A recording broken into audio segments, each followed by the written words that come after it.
As someone who's an empath, what happens is you begin to tune into that unconsciously from a very young age. And so you feel these things about things, but you can't put it into words and you don't know why. So going back to my experience with my manager, up until this point in my life, I had experienced this empath ability without knowing what it was and without having any comprehension of it. So it was just something that happened to me. My mood would completely shift for no reason that I could understand. I'd be in a great mood and suddenly I'm in a bad mood, or vice versa. Suddenly I feel sad or depressed. Suddenly I feel happy and elated and manic. And I had no control over that. Until this incident with my manager, I began to realize, and I began to pay more attention to the people around me. So when I notice a shift in my mood, then I look around and I say, okay, where's this coming from? And I can begin to identify sources. I can say, okay, yeah, my manager's over here feeling bad, and this group of people over here are about to have a fight, and these people over here are celebrating something and they're having a great time.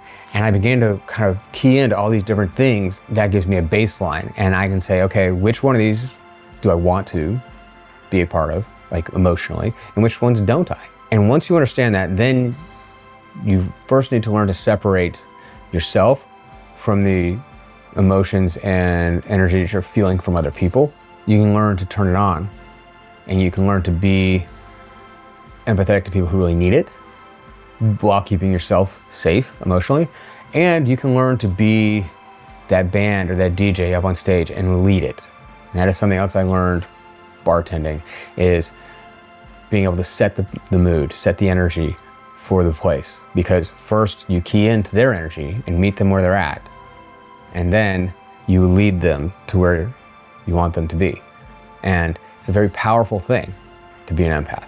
Not everybody is, but I think everybody has that ability. We all are using the same equipment. It's really a matter of how much you want to tune into it. Unfortunately, men very often are discouraged from feeling or expressing any of their emotions, which then leads to their inability to be empathetic, because they basically, it's like an atrophied limb. It's like they had an arm in a cast their entire life and were never allowed to use it, and it just never developed.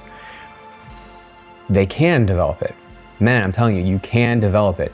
You have emotions. Begin to learn about your own emotions, and that will help you understand other people better and develop empathy. For the people who are highly empathetic, people we call empaths, who sense these things, early on in life, they learn to pay attention to these things. And